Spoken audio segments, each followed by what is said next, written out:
오래된 찬양인데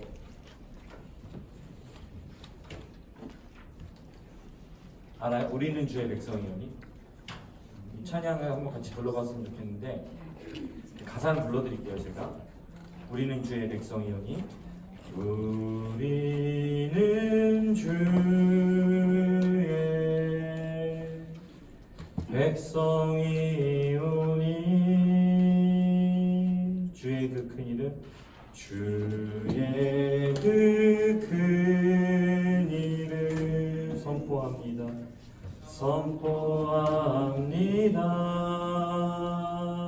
이곳 어두운 세상에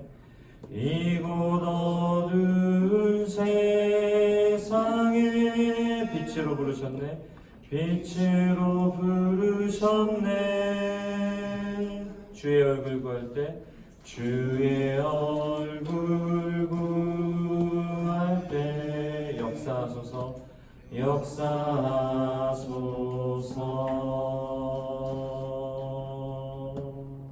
교회를 세우시고 교회를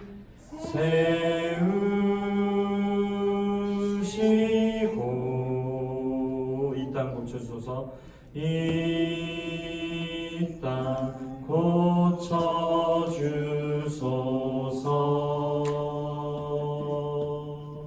주님 나라 임하시고 주님 나라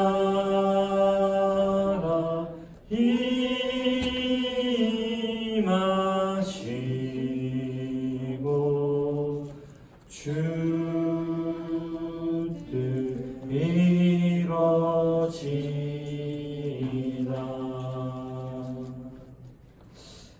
이렇게 반주 없이 한번 꼭 불러보고 싶었거든요. 이 찬양은. 왜냐면 계속 묵상하고 정리해 나가는데 계속 특히 가장 많이 떠올랐던 게 이거예요. 교회를 세우시고 이 땅 고쳐주소서.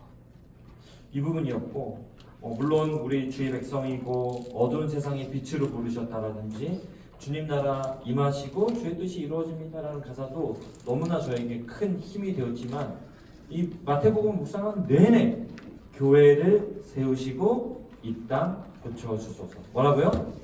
교회를 세우시고 이 땅 고쳐주소서. 왜냐면요, 제가 생각할 때 다른 어떤 것보다도 이 마태복음의 가장 어떤 핵심이라고 할 수 있는 부분이 저는 마태복음 16장 18절이라는 생각이 들었어요. 혹시 성경 있으면은 마태복음 16장 18절을 한번 찾아보겠습니다. 마태복음 16장 18절. 제가 이렇게 PPT를 준비할까? 이런 생각했는데 그러지 말고 좀 우리가 조금 아날로그로 가자 이런 생각이 들어서 PPT도 준비하지 말라 그랬고 또 화이트보드도 준비해 준다는데 필요 없다 그랬어요. 정말 그 예수님이 산상수훈하는 느낌으로다가 마이크도 아까 그래서 마이크도 안 줬나 봐. 근데 이건 왜 나이가 들수록 목이 좀 약해져가지고 마이크 좀 필요한 것 같아요. 마태복음 16장 18절 16장 18절 같이 한번 읽어보겠습니다. 시작. 또 내가 내게 이르노니 너는 베드로라. 내가 이 반석 위에 내 교회를 세우리니 음부의 권세가 이기지 못하리라. 아멘. 요거를 여기 중에서 어디를 꼭 기억했으면 좋겠냐면은 내가 이 반석 위에 내 교회를 세우리니 요겁니다. 내가 이 반석 위에 내 교회를 세우리니. 반석 위에 교회를 세우시겠다 라고 하는 것이 마태복음 전체를 아우르는 아주 중요한 메시지입니다. 그래서 요거를 기억하시면서 여러분이 마태복음을 같이 한번 묵상해 봤으면 좋겠는데 우리 첫 시간에는 이 마태복음 1장을 좀 중심으로 살펴보려고 해요. 마태복음은 우리가 잘 알고 있다시피 신약성경의 가장 첫 번째 책입니다. 가장 첫 번째 책인데 이 신약성경을 시작하는 앞에 네 권을 뭐라고 부르죠? 사복음서. 그래서 장르가 복음입니다. 복음서. 이 복음서라고 하는 것은 어떤 우리가 일반적인 장르가 아니잖아요. 뭐 소설, 시 이런 것처럼 이건 특별한 장르입니다. 이 성경에만 있는. 그러면은 우리는 복음서를 어떤 장르로 볼 수 있는가 던져볼 때 어떤 사람들은 이 복음서를 예수의 일대기다 이렇게 보는 사람들이 있어요. 근데 여러분 어때요? 복음서가 예수의 일대기다라고 하기에 적합할까요? 부적합할까요? 다소 좀 비약한 면이 있습니다. 왜냐면은 일대기라고 하기에는 일대기면은 그 탄생부터 시작해서 유년 시절 또 청소년 시절 이런 과정들이 좀 필요한데 예수님의 일대기를 그린 것처럼 보이는 복음서에는 다소 약해요. 뭐만 좀 우리가 찾아볼 수 있냐면은 예수님의 탄생 기사 그리고 유년 시절의 이야기는 여러분 우리가 아는 거 뭐 있어요? 유년 시절 회당에서 12살 때 그 종교 지도자들하고 막 토론했던 이야기 그래서 그러다가 엄마 아빠 잊어버린 그 미아된 사건 요거 하나 있어요. 그렇죠? 그거 말고는 예수님의 유년기나 청소년 시절에 관한 이야기가 없습니다. 그러다 보니까 이상한 데에서는 그 시절에 예수님의 행적은 인도에 가서 석가모니 그 불교의 가르침을 섭렵하고 왔다 이런 해괴망측한 얘기를 하기도 하고 왜 그렇죠? 예수님의 일대기라고 할 만한 자료가 없기 때문에 그렇습니다. 그래서 예수님의 탄생 기사와 한 번 언급되는 예수님의 유년 시절 그 외에는 전부 다 예수님 30세 이후의 그 공생애에 관한 이야기로 집중되어 있습니다. 그렇기 때문에 복음서의 거의 대부분은 예수님의 3년의 생활에 집중되어져 있고 그 전체 중에서 30% 내지 40%는 어디에 집중되어 있냐면요. 예수님이 이 땅에서 보내셨던 마지막 일주일이에요. 그걸 우리가 뭐라고 부르죠? 그 마지막 일주일을?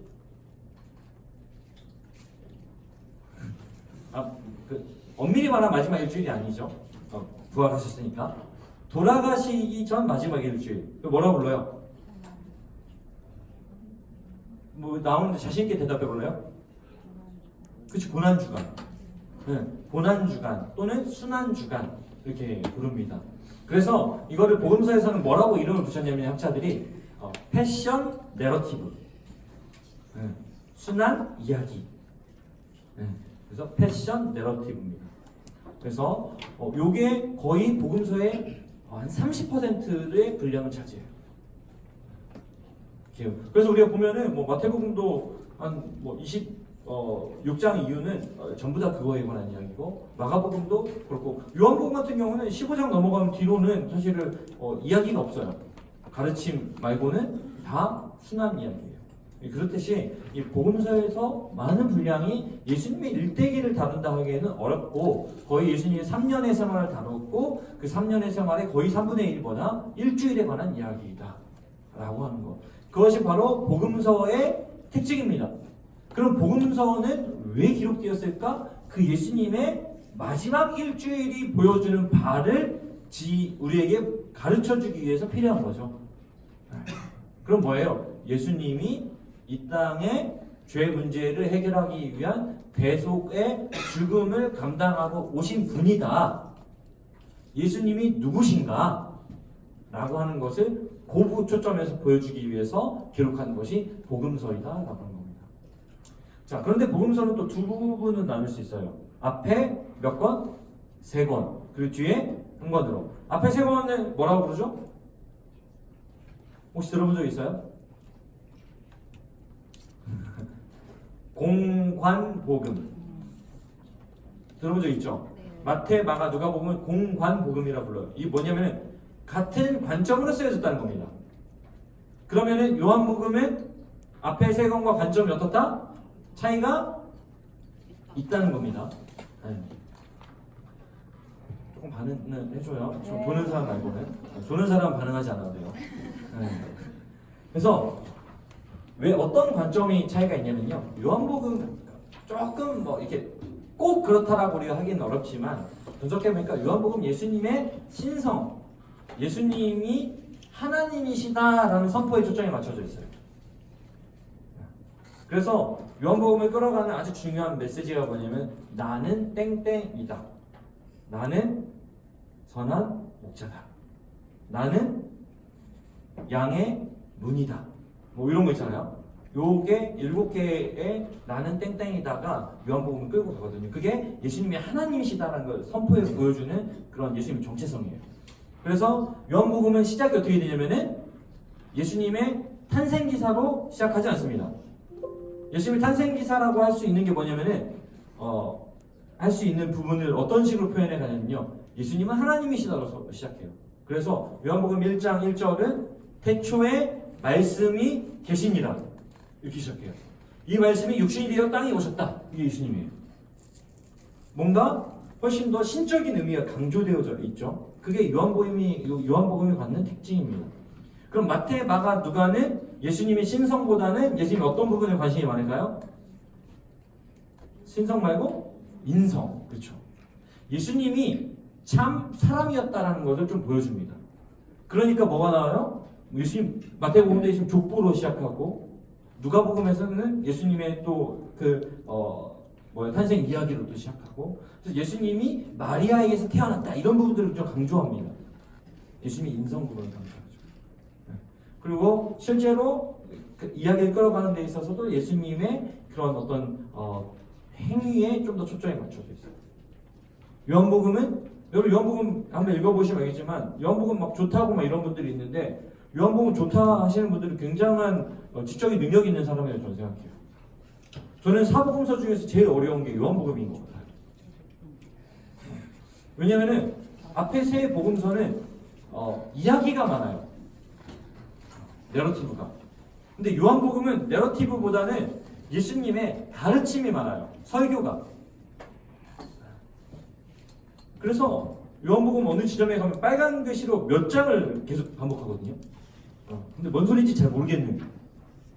요한복음은 앞에 그 예수님의 사건을 짧게 다루고 그 뒤로 빨간 글씨가 한 2-5장 이렇게 치는 거예요. 사건 다루고 빨간 글씨. 그 뒤에 가면은 빨간 글씨로 쫙 이런 식이거든요. 그 말은 뭐 예수님 말씀 많이 하셨다는 거죠. 마태, 마가, 누가에서는 예수님 말씀 많이 하시진 않습니다. 마태복음은 그래도 비교적 예수님 말씀하시는 게 많은 편이에요. 이렇게 차이가 있다라고 하는 겁니다.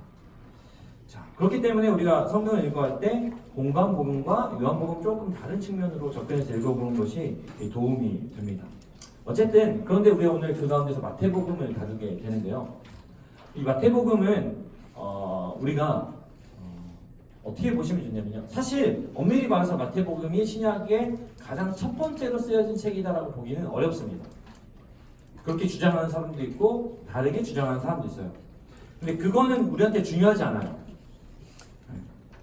마태복음이 첫 번째로 쓰여진 건지 두 번째로 쓰여진 건지 중요하지 않다고 얘기했습니다. 우리한테 별로 안 중요해요. 그 학자들이 할 일이고 우리한테는 그게 1번으로 쓰여졌냐 안 쓰여졌냐가 중요한 게 아니고 이게 신약의 몇 번째 책으로 배열되어 있냐가 우리한테 중요해요. 맞죠? 왜요? 성경 읽다 보면 마태복음 11번 나오니까. 그리고 실제적으로 우리한테 그게 중요합니다. 자, 그리고 구약 히브리 유대인들이 쓰는 구약 성경에는 말라기가 마지막 성경이 아니에요. 39권은 똑같은데 말라기가 마지막이 아니고 역대기가 마지막이에요. 배열이 달라 우리랑. 배열이 다르거든요. 자, 그렇기 때문에 그렇기 때문에 말라기가 마지막 책인지 역대기가 구약의 마지막 책인지 뭐 이런 것도 중요하지 않아요. 우리한테 중요한 거는 구약 성경의 마지막 책이 뭐다? 말라기다라는 게 중요한 거예요. 일단은 그게 중요합니다, 여러분. 왜? 우리는 실제로 그걸 사용하니까. 자, 그랬을 때 말라기와 마태복음인 우리가 어떻게 된다고 보는 게 좋다? 연결이 된다고 보는 게 좋다? 안 된다고 보는 게 좋다? 된다고 보는 게 좋습니다. 쓰여진 의도나 뭐 이런 거에 막 봤을 때는 안 된다고 볼 수도 있어요. 근데 우리 성경에서는 여러분 성경 통독을 한다. 성경을 책처럼 읽었을 때 우리 여러분 책처럼 잘 안 읽어서 원하는 것만 골라서 있긴 하지만 책처럼 읽는다 했을 때 창세기부터 쭉 가서 구약이 어디서 끝나요? 말라기. 말라기까지 다 읽어서 그럼 뭐 읽을 거예요? 마태복음 읽겠죠. 그럼 우리한테는 말라기와 마태복음이 연결이 됩니다. 근데 놀랍게도 실제로 말라기와 마태복음이 연결의 요소들이 좀 있습니다. 시기적으로도 그렇고 어떤 문학적으로도 그렇고 연결되는 부분이 많이 있어요. 그렇기 때문에 여러분 많이 그걸 어거지다라고 생각하지 않으셔도 됩니다. 더군다나 어쨌든 말라기가 선지자들의 연대에 있어서 가장 뒤에 있는 것도 사실이에요. 그렇기 때문에 이상하게 생각하지 않아도 돼요. 어쨌든 중요한 건요, 말라기부터 마태복음까지 400년 동안 성경으로 기록된 선지자의 말씀이 없었다는 겁니다. 말라기와 마태복음의 갭은 400년 정도로 우리가 볼 수 있어요. 그 기간 동안 하나님이 아무런 말씀이 없으셨다. 그래서 이걸 가리켜서 침묵기 또는 암흑기라고 부릅니다. 이 400년. 그러니까 그 바벨론 북쪽 이스라엘이 700여 년경에 아수르에 의해서 멸망하고 남쪽 유다가 BC 586년에 바벨론 제국에 의해서 멸망을 합니다.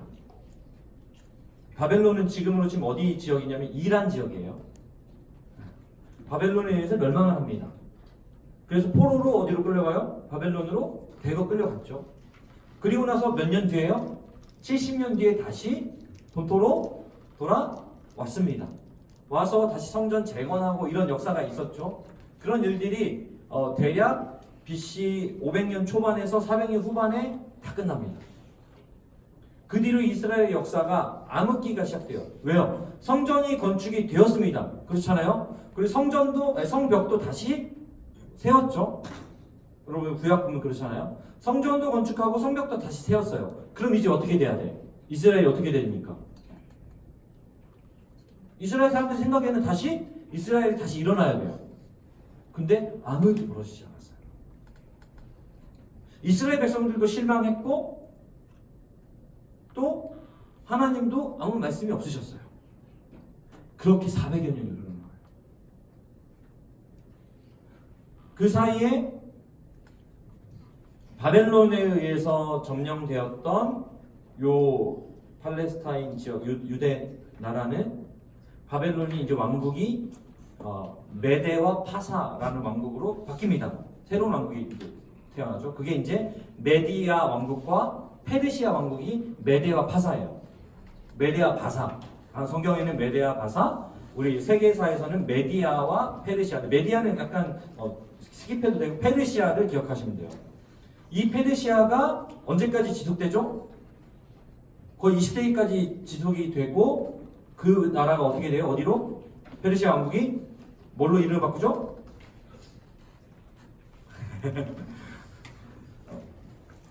이런 것도 알아둬도 되게 도움이 돼요. 우리 인생에. 네. 이 이란이에요, 그 이란. 이란이라는 나라가 이란이라는 이름을 가진 지 얼마 되지 않았어요. 페르시아 제국이었죠. 오스만 제국. 자, 그렇게 페르시아 제국에 의해서 유대 나라가 통치가 되고 유대의 이제 그 주인이 바뀝니다. 누구로 바뀌냐면은 페르시아 왕국에 필적할 만한 왕국이 하나 지중해에서 발행합니다. 어디일까요? 그리스 쪽에서 마케도니아. 들어봤어요? 마케도니아 왕국은 누구에 의해서 빛을 발하죠? 증흥하죠? 어떤 대왕? 그렇지, 알렉산더 대왕. 알렉산더 대왕에 의해서 요 지중해 유역이 이 마케도니아 왕국의 지배하에 놓입니다. 그걸 뭐 헬라 왕국이라고도 표현하는데요. 왕국의 지배를 받고 알렉산더 사후에 이 왕국이 몇 개로? 3개로 나뉘어져요. 그 중에 한 지역을 맡고 그 세 나라 중에 하나가 이제 이 유대 지역을 통치하게 됩니다. 자, 그때 어떤 일이 벌어지냐면요. 예루살렘 성전에 그 에피파네스라고 하는 왕이 군사들을 끌고 말을 타고 성전에 들어와요. 예루살렘 성전에. 유대인들이 어땠을까요? 그럴 수 있지 뭐 이럴까요? 성전에 누구만 들어갈 수 있어요? 성전에는 유대인 중에서도 유대인 남자만 들어갈 수 있고 심지어 그 안으로는 누구만 들어갈 수 있어요? 제사장만 들어갈 수 있음에도 불구하고 왕이 들어가게 되는 거죠. 그래가지고 짓밟습니다. 그리고 거기에서 제사를 드리죠. 이런 말도 안 되는 일이 벌어지니까 이제 유대인들이 반란이 일어납니다. 그러면서 전쟁을 하게 되고 그 전쟁에서 이겨버려요. 유대인들이. 그래서 유대인들의 어떤 종교가 좀 보장이 됩니다. 그러던 차에 이 주인이 누구로 바뀌면 로마로 바뀌어요. 로마도 역시 말을 타고 군기를 꽂고 그 예루살렘 성전에 군기를 또 꽂고 거기서 황제에게 제사를 지내요. 난리가 났었죠. 이런 사건들이 이제 반복되어지고 결국 AD 70년에 성전이 로마에 의해서 완전히 파괴가 됩니다. 이런 역사의 흐름 속에서 이제 우리가 마태복음의 위치를 좀 보게 되는데요. 그런 침묵 그리고 헬라 제국에 의한 짓밟힘 그리고 로마 제국에 의한 짓밟힘 이런 가운데에서 그 침묵을 깨고 이제 나타나는 게 누구냐면은 세례 요한이에요. 그런데 말라기에서 이렇게 얘기하거든요. 내가 엘리야와 같은 이를 보내겠다. 엘리야는 낙타털 옷을 입고 석청을 먹고 예언을 하는 선지자의 모습으로 열왕기하에 등장하거든요. 세례 요한이 그러고 있어요. 드디어 이제 뭐가 온다는 기대감을 갖게 되는 거죠. 유대인들이 메시아가 오겠다. 그래서 세례 요한에게 환호를 했던 겁니다. 이제 우리가 이 유대 나라가 400년 동안 그렇게 순환 속에 있었던 유대 나라가 다시 다윗의 나라 그 나라가 다시 회복되겠구나. 이제 완전한 메시아가 와서 하나님 나라를 세우겠구나 라고 하는 기대감을 갖게 되는 겁니다. 그런 사람들의 기대감이 모여있는 가운데 등장하는 게 이제 예수님입니다. 이런 유대인들은 이런 기대감과 이런 어떤 염원을 가지고 살고 있었어요. 로마의 지배하에. 그렇다면은 이제 메시아가 오셔서 그때만 해도 그때 이제 그 성전이 이제 세워져 있었거든요. 헤롯이 지은 성전이. 그 성전에 메시아가 우뚝 서셔서 뭐예요? 이제 유대 나라를 과거의 영광으로 회복할 그날을 소망하는 거죠.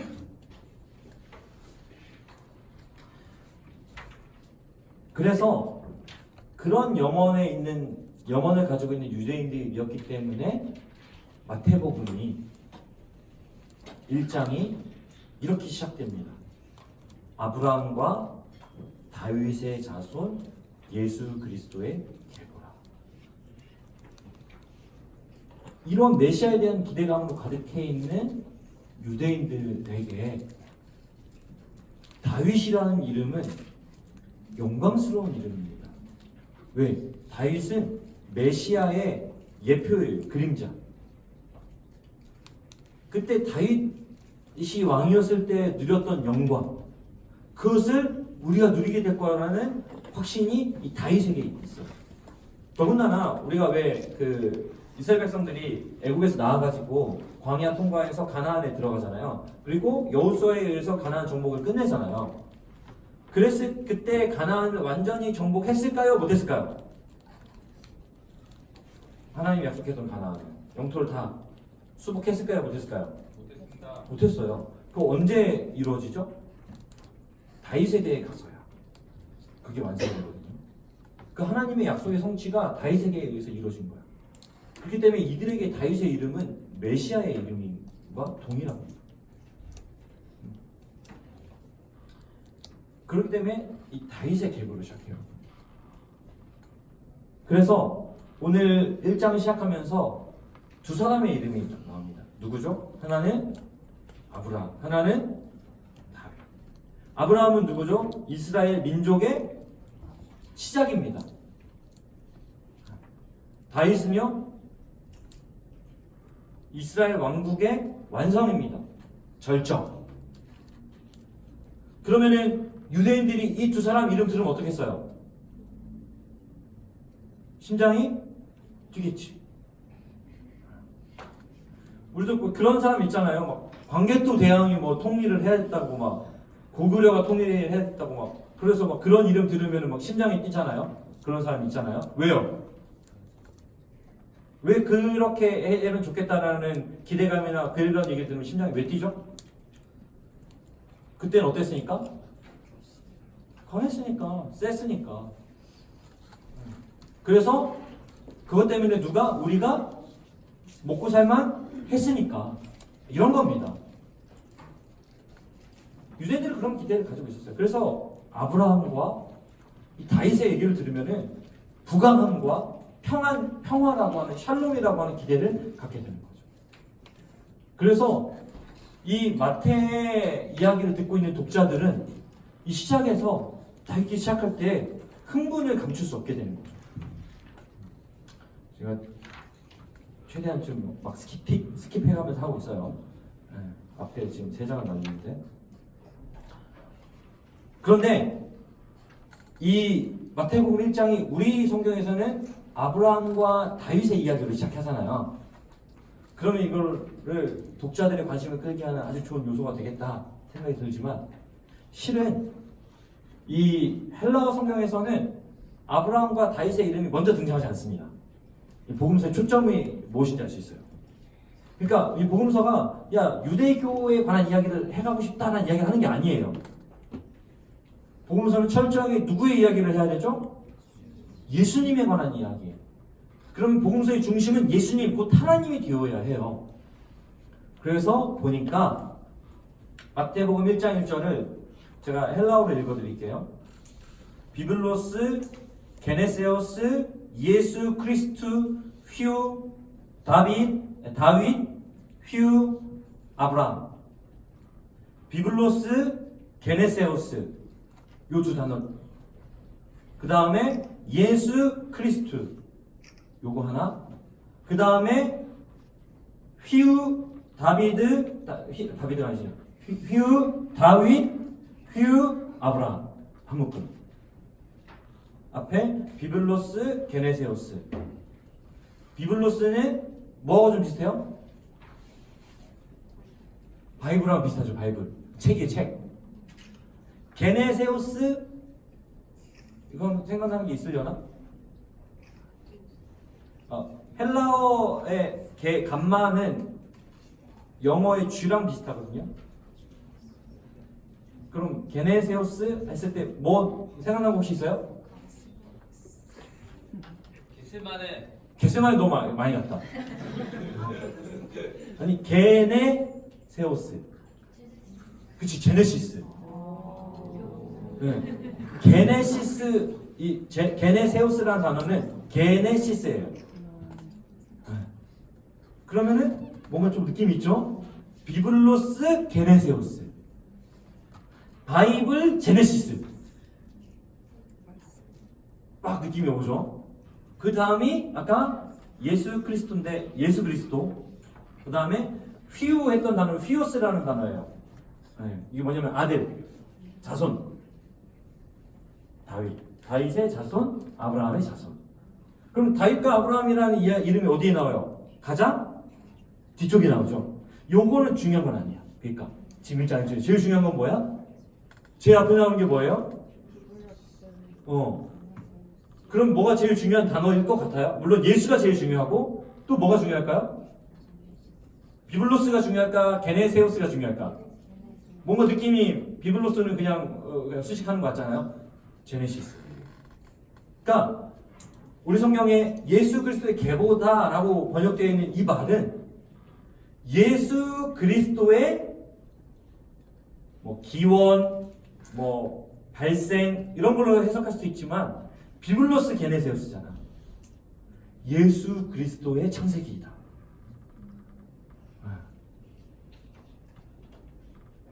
요 똑같은 단어가 어디에 나오냐면요. 창세기 2장 4절에 천지의 내력이 이러하다. 그런데 내력이라는 단어가 게네시스였어요. 그럼 뭐예요? 천지 창조의 이야기를 내가 보여줄게 할 때 썼던 단어가 지금 마태복음 1장 1절에 등장한 거예요. 그러면은 유대적 배경을 가지고 있는 사람들은 어때요? 이걸 딱 들었을 때 떠오르는 게 창세기가 떠올라야 정상인 거죠. 그 말은 뭐예요? 창세기는 어떤 거의 시작이에요? 세상의 시작, 하나님의 역사의 시작, 하나님의 이야기의 시작이잖아. 마태는 의도적으로 마태복음 1장을 창세기, 예수 그리스도의 창세기라는 이야기를 통해서 새로운 창조의 이야기가 시작되고 있다 라는 것을 보여주고 있어요. 그렇기 때문에 이 마태복음이 가장 먼저 쓰여진 신약 성경인지 아닌지에 논란이 있음에도 불구하고 제일 앞에 나오는 것의 의미가 있어요, 없어요? 있습니다. 왜? 마태 스스로가 예수 그리스도의 창세기이다라는 점을 밝히고 있기 때문에 그런 관점으로 보시면 돼요. 그럼 어때요? 우리가 기대하게 되지. 이제 예수를 통해서 써내려갈 창조의 이야기가 무엇인가? 이게 이제 이 마태복음을 보는 사람들이라면 이 흥분을 가져야 돼요. 어떻게 좀 저만 흥분하고 있는 것 같은데? 옆 사람한테 물어봐요. 흥분이 되니 물어봐. 어떤 사람이 이렇게 얘기할지는 모르겠어. 창세기 1장에서도 흥분이 안 되는데 모르겠는데 흥분해야 돼. 왜 흥분해야 되냐면요. 아까 말씀드렸죠. 말라기와 마태복음 사이, 즉 구약 역사와 신약 역사 사이의 갭이 몇 년? 400년 동안 하나님이 침묵했어. 400년 동안 침묵하고 우리에게 던져주시는 메시지가 뭐냐면 새로운 창세기에 관한 이야기를 하시는 거예요. 구약의 이야기는 결국 우리에게 주시는 영원한 소망에 관한 이야기로 우리가 정리해 볼 수도 있지만 역사적으로는 이스라엘에게 있어서 구약은 뭐예요? 어떤 이야기예요? 실패한 이야기입니다. 이스라엘 망한 이야기예요. 그런데 그 망한 이야기가 어떻게 끝나냐면요. 말라기 4장 마지막 절이 뭐라고 되어 있냐면은 그때 아비가 아들을 돌이키게 하는 것처럼 다시 너희의 마음을 내게로 돌아오게 하겠다. 이 약속으로 말라기가 끝이 나거든요. 근데 그 약속이 이어지는 그 다음 이야기가 뭐예요? 새로운 창조의 이야기가 시작된다는 거예요. 그러나 그 새로운 창조의 이야기가 완전 새로운 것이 아니라 앞서 우리가 만들어 왔으나 실패했던 그 이야기의 연장선이라는 것을 보여주는 게 다윗의 자손, 아브라함의 자손이다라고 하는 거예요. 너희는 실패했지만, 그러니까 야 너희 망했는데 내가 너희 용서하게 해준댔지. 자, 그 이야기 시작해볼게. 이런 얘기가 아니라 너희에게 놀라운 약속을 줬고 너희를 기대함으로 내가 그 놀라운 하나님의 나라를 이 땅 가운데 세울 것을 기대했지만 너희 망했어. 너희 안 되지. 망했지. 근데 그 이야기 내가 다시 시작해줘. 그 이야기 끝나지 않았어. 결국 끝난 게 아니야. 어쩌면 우리 삶 속에서 하나님이 우리에게 기대감을 가지고 우리를 하나님의 자녀로 부르셨는데 구약의 역사처럼 그냥 내가 그리스도인으로서 무언가를 감당해야 된다는 그 두려움과 부담감. 제가 제자훈련 이제 인터뷰를 좀 전에 것도 다 마쳤거든요. 38명. 네, 죽는 줄 알았어. 네, 하루에 막 10명 만난 날도 있었어요. 그런데 거의 대부분의 지체들의 마음에 있는 게 뭐냐면요. 이 훈련을 통해서 내가 하나님과 가까워져야 된다는 거예요. 너무 놀라운 것은 하나님이 언제 자기한테서 멀어졌냐는 거지. 그렇죠? 하나님은 한 번도 멀어지신 적이 없어요. 왜? 하나님은 우리 함께 하겠다고 약속했거든. 맞나요? 네. 그러면은 반대로 그렇게 얘기하면 이제 뭐라고 얘기하냐면 우리가 멀어져서 그렇다고, 내가 멀어졌다고 이렇게 얘기하거든요.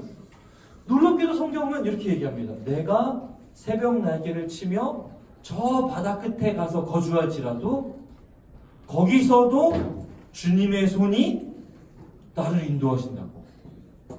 멀어지려고 했는데 멀어진 거야, 아닌 거야? 아닌 거죠. 멀어질 수가 없어.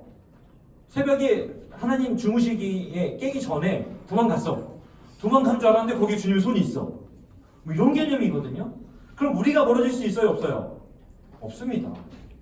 그러니까 하나님도 멀어진 적이 없고 우리는 멀어질 수가 없어. 근데 맨날 와가지고 나한테 하는 얘기가 38명이, 아니 솔직하게 말해서 앞에 30명 또 저번에 했잖아요. 그 전에 50명 했잖아요. 그 전에 한 20명 했잖아요. 한 200명이 나한테 똑같이 얘기했습니다. 하나님으로부터 멀어졌대. 심지어 어떤 사람은 하나님으로부터 멀어져가지고 막 울어. 놀랍게도 하나님은 멀어지지 않았어요.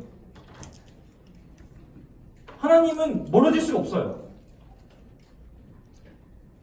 근데 뭐예요? 우리의 감정적 거리감이 생기는 겁니다. 그게 우리의 감정에 갖는 한계이죠. 그러니까 우리가 우리의 힘으로 하나님의 의, 하나님과 가까움 이런 거에 도달하려고 하면 할수록 어때요? 우리는 감정적인 공허감을 느끼는 거예요. 왜? 성취하려고 하니까. 하나님과 관계도 성취하려고 그래요.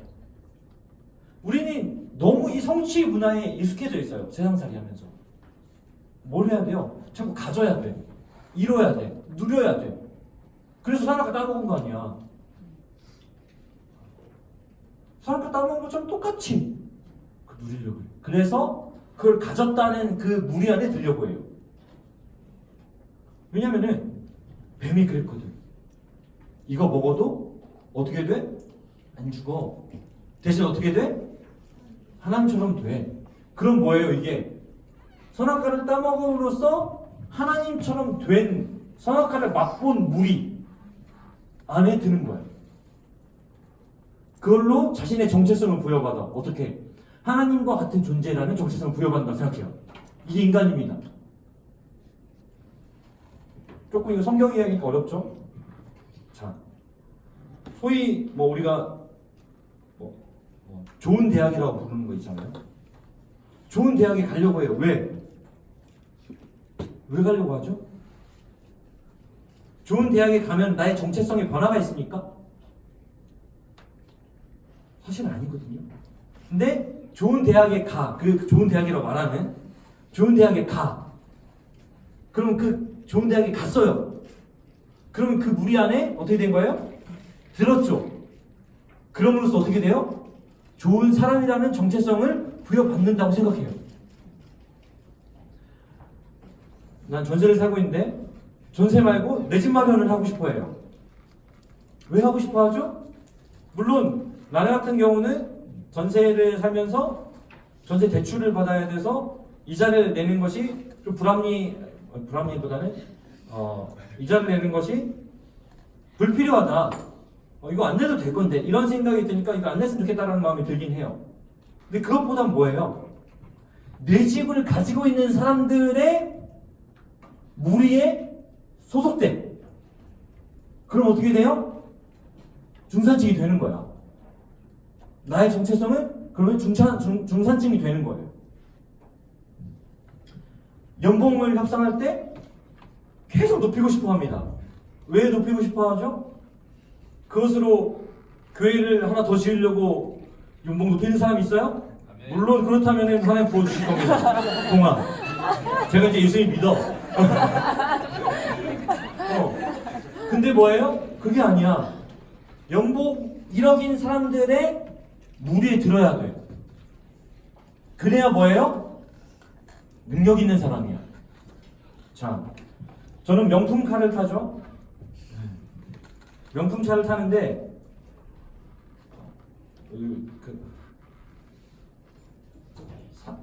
3000cc 그 세단을 타려고 해요, 사람들이. 그러면서 제 차를 보면서 작지 않냐? 이렇게 얘기해요. 저는 제 차 한 번도 작아본 적이 없어요. 저보다 너무 커요, 차가. 더군다나 우리 식구 5명이 탔을 때 아직까지는 부족함이 없어요. 5명이 타기에. 안전벨트도 5개가 있어요. 한 번도 작다고 생각해 본 적이 없어요. 그런데 저한테 묻습니다. 작지 않니? 그러고서 저 차를 타보니까 3000cc 차를 타보니까 넓긴 넓더라고. 근데 좀 불필요하게 넓긴 했어. 의자가 좀 남아. 내 입장에서는. 그런 사람 많잖아요. 나한테는 이거 약간 크긴 커. 근데 사람들이 3000cc 세단을 타고 싶어 합니다. 왜요? 그거를 타는 무리에 들고 싶은 거죠. 그러면 그 무리에 드는 것으로 자신의 정체성이 그러한 자가 되는 거예요. 이게 인간의 세속주의적인 삶의 모습입니다. 신앙생활도 이렇게 하는 거야. 제자 훈련을 받으면 하나님과 가까워진다고 생각해요. 그랬으면은 내가 제자 훈련 100명씩 시키지 한 텀에. 근데 제자 훈련을 받음으로 내가 하나님을 가까운 사람의 무리에 들었다고 착각하는 거야. 미안하지만 제자 훈련 받아도 안 변하는 사람이 있어요. 또 국내 선교 갔다 왔잖아요. 국내 선교에 가면은 자신의 삶에 어떤 개혁이 일어난다고 생각하고 국내 선교 신청하기도 해요. 그런 사람도 있어요. 근데 그렇지 않은 사람도 있습니다. 근데 그 무리에 드는 것이 자신의 어떠함을 이야기한다고 착각하는 것이 우리의 인생이에요.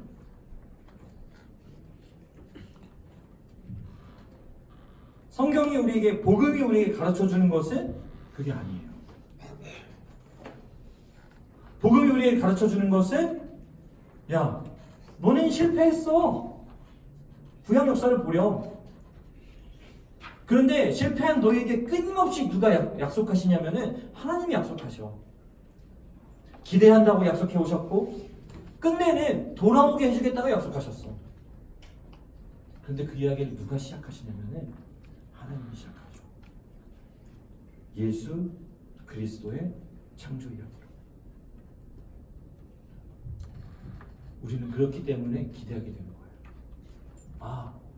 구약에서는 실패했지만 이제 신약에서 그 이야기가 시작됩니다. 이제껏 내가 예수님 믿고 이렇게까지 살아왔지만 여전히 나는 구약의 역사와 같은 무언가를 달성하려고 했던 내 인생을 살아왔지만 이제 마태복음 1장 1절을 읽음으로써 내 삶에서 예수 그리스도가 역사하기 시작할 때 그것이 완성되겠구나 라는 기대감을 갖게 됩니다. 그럼 우리가 마태복음을 읽어가는 내내 기억해야 되는 것은 예수 그리스도의 창세기가 나에게서 시작되었다. 역사 속에서는 이미 시작되었고 예수 그리스도의 창세기가 나에게 시작되었다. 이 기대감입니다. 물어보세요, 역사님. 기대되니?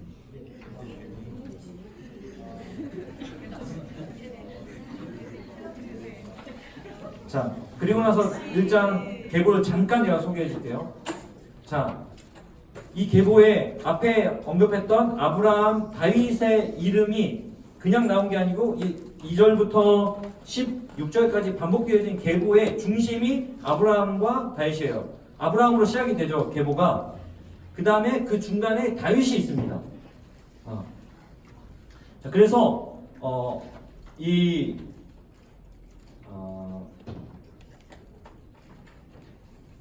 아브라함과 다윗의 이야기로 이 계보가 쭉 진행이 되는데 왜 이게 이 아브라함과 다윗이냐? 아브라함에게 하나님 언약을 주셨어요. 어떤 언약?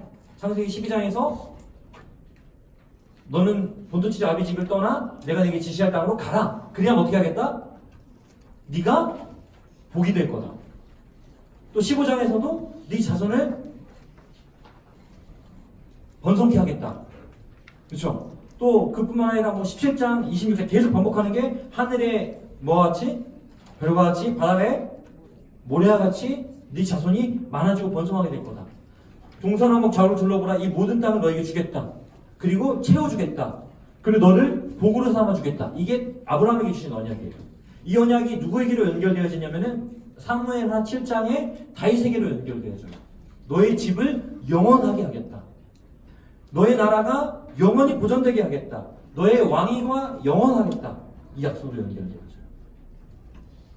그런데 그 이야기가 아브라함에서 그렇게 시작돼서 다윗에게서 절정을 이루고 바벨론에서 어떻게 돼요? 실패. 그럼 곡선이 어떻게 돼요? 아브라함이 시작해서 다윗에서 시작해서 바벨론에서 떨어지겠죠. 바벨론 갔는데도 400년 동안 어땠어요? 아무 일도 나타나지 않아서 더 밑으로 완전한 절망에 빠진 거예요. 이게 이제 인류 역사, 이스라엘 역사가 보여준 그림이에요. 이렇게. 그리고 여기서 누가 나타나는 거예요? 예수님이 나타나는 거예요. 오늘 족보 이 예수 그리스도의 계보는 이걸 보여주는 거예요. 누가? 예수만이 이거 해결할 수 있다. 그 다음 그 족보를 설명하면서 놀랍게도 족보에는 이스라엘도 우리랑 비슷한 문화인데요. 족보에 남자만 나와요, 여자도 나와요. 원래는 이스라엘 족보에는 누구만 나와야 돼요? 남자만. 근데 여기 아브라함이 여기 다윗의 마태복음의 족보에는 여자가 나와요. 무려 몇 명이 나와요? 네? 5명이 나와요. 처음에 누구 나오죠? 3절에 다말, 그 다음 5절에 라합, 또 5절에 룻, 그 다음에 6절에 이름은 안 나오지만 우리아의 아내, 이름은 밧세바라는 여인입니다. 그리고 마지막 16절에 누구 나오죠? 마리아. 족보에 등장하면 안 되는, 그때 당시에는 좀 부정하게 여겼던 여인의 이름이 등장하고요. 더 놀라운 것은 다말, 라합, 룻, 우리아의 아내 전부 다 유대인일까요? 이방인일까요? 이방인이요. 다윗의 족보, 그리고 메시아의 족보에 나와서는 안 되는 이름이 나와요. 그 다음 좀 이게 뭐랄까 깨끗한 결혼 관계가 아니야. 좀 이상해. 왜냐면은 다말, 유다랑 동침했죠. 다말이 누구일까요? 며느리야, 며느리. 네. 그 다음 라합은 정상적인 결혼이긴 했지만 출신이 뭐야? 여리고의 기생이었어요. 그 다음 룻, 이방 여인이었고 한번 사별로 인해서 결혼 실패한 여인이야. 그 다음 우리아의 아내는 다윗과 자식을 낳았죠? 왜 다윗의 아내가 아니고 우리아의 아내야? 그렇죠? 그 다음 마리아는 결혼을 했어요, 안 했어요? 싱글맘이죠? 지금 메시아 굉장히 정결을 강조하는 유대인의 문화에서 나오는 여인들이 지금 어때요? 좀 그렇게 또 하지 말고 조금 꺼적지근하잖아 뭔가. 왜냐면은 이렇게 왕의 계보를 다룰 때에는 좀 더 보존된 이름들이어야 좋잖아요. 좀 다르게 표현할 수도 있잖아요. 여자 이름 안 넣어도, 이런 여인의 이름 안 넣어도 되잖아요. 또 보면은 사실은 이 계보를 보면요, 14 끊었는데 모든 이렇게 아들 이렇게 해서 정상적인 그 풀 족보가 아니에요. 좀 뛰어넘었어. 그 말은 뭐예요? 적당히 스킵했다는 거야. 그러면은 스킵해야 될 이름이 여기 있는데 왜 이름을 넣냐는 거죠. 여기서 우리 살펴볼 수 있는 것은 먼저는 이분이 진짜 예수님이기 때문이라는 것과, 두 번째로는 그 예수님 메시아가 단순히 유대인들이 기다렸던 혈통적인 메시아가 아니라는 거예요. 이미 단일 민족이 아니야. 예수님은 이미 혼혈이야. 순수 혈통이 아니야. 순종이 아니야. 예수님은 순종 유대인이 아니야. 물론 성령이 꼈기 때문에 더 순종이 아니긴 한데 순종이 아니야. 예수님은 혼혈입니다. 그걸 통해서 우리에게 뭘 가르쳐주냐면 이 복음이 이방인들을 포함하는 내용이다. 예수님이 이 땅에 메시아로 오신 예수님이 유대인들을 위한 메시아가 아니라 온 세상의 주인이요 온 세상을 구원할 만한 메시아라는 사실을 우리에게 보여주고 있다는 거예요. 우리의 역사로는 실패하는 것, 그래서 예수님이 필요하다는 것과 그것이 유대인들을 위함이 아니라 온 인류를 위함이다. 그래서 이제 예수님의 이름을 설명할 때 21절, 여러분 이 마태복음에서 성경 퀴즈 대회 하면 기억해야 될 게 마태복음 1장 21절하고 23절이에요. 왜? 여기 뭐가 나오죠? 이름에 대한 설명이 나와요. 누구의 이름? 예수님의 이름. 자, 예수가 무슨 뜻이라고 되어 있죠? 그가 그렇지. 자기 백성을 그들의 죄에서 구원할 자. 뭐예요? 구원자라는 뜻이죠. 네. 이 이름은 헬라어로 예수고 히브리어로 번역하면은 여호수아예요. 우리가 이제 9월달부터 여호수아를 다루게 될 건데 여호수아는 예수님과 같은 이름이다. 네. 의미심장하죠? 네. 그 여호수아의 뜻이 여호와는 도움이시다, 여호와는 구원이시다. 동일한 뜻이에요. 자, 그래서 뭐예요? 예수님은 구원자다라는 거. 그러니까 우리의 죄 문제를 해결해 주신 분이라는 거예요. 두 번째 예수님의 이름이 뭐죠? 23절에 임마누엘. 무슨 뜻? 누가? 하나님이 우리와 함께 하시다 라는 것이죠. 그래서 구약 시작부터 오늘에 이르기까지 해결되지 않는 실패의 역사 속에서 간절히 메시아를 기다렸는데 그 실패를 예수라는 이름이 해결해주고 임마누엘이라는 약속으로 계속됩니다. 예수라는 이름으로 해결되어지고 임마누엘이라는 이름으로 약속으로 계속되어집니다. 예수라는 이름으로 해결이 됐습니다. 구약의 실패가 이제는. 그리고 이제는 임마누엘이라는 약속으로 우리에게까지 계속되어지고 있는 거예요. 그런 의미에서 이게 중요합니다. 그러면은 마태복음 1장을 통해서 딱 우리에게 던져주는 건 뭐예요?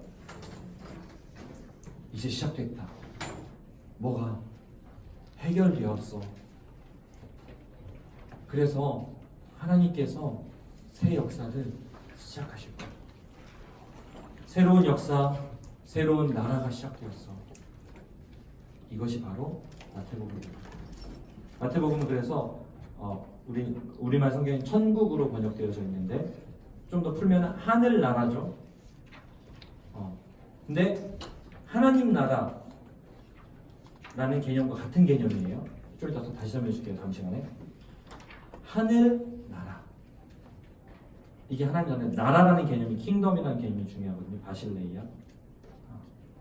요게 마태, 마가, 누가복음 중에서 제일 많이 등장하는 것이 바로 마태복음이에요. 새로운 왕국이, 새로운 나라가 시작되었다. 이것이 바로 마태복음 1장의 메시지입니다. 혹시 이번 시간에 3장의 세례하고 4장의 시험을 좀 다루고 싶었는데 내가 말을 많이 했나? 시간 보내가지고 가이드 잠깐만 줄 수 있어요? 네, 가이드 보고 갈게요. 자, 지금부터 이제 나눔의 시간을 가지려고 하는데 제가 해드렸던 마태복음의 시작에 관한 이야기를 통해서 여러분은 마태복음을 어떻게 대하면 좋을지, 그리고 하나님은 대체 어떤 뜻을 펼쳐 가실지 이런 기대감을 좀 같이 나눴으면 좋겠고요. 그렇다면은 나는 어떠한 믿음으로 이제 마태복음을 대하고 하나님 나라를 대하는지에 대한 이야기를 좀 했으면 좋겠고, 여기 보면은 가이드북에 나눔이 있거든요. 그리고 줄긋기 이런 것도 있는데 이거는 그냥 다양하게 넣어놨어요. 그러니까 우리가 못 다루는 부분이 많거든요. 28장까지. 그래서 못 다루는 부분들도 막 넣어놨어요. 그래서 이 시간 나눌 때에는 방금 들었던 강의 내용들을 가지고 나눠도 좋고요. 여기 있는 걸 활용해도 좋습니다. 네. 이렇게 하시면서 언제까지죠? 2시 45분까지 나누고 그 다음은 휴식. 그럼 몇 시에 다시 시작해요? 2시 55분 다시 강의 시작. 그러면은 2시 55분에 강의 시작하는 걸로 하고 그 전까지 그래서 2시 한 40분, 45분까지는 좀 나누시고 자유롭게 요 테이블별로 테이블 혼자 계시거나 너무 적은 데는 옆 테이블하고 좀 이렇게 할 수 있도록 도와주시고 나누어 주시면 되겠습니다.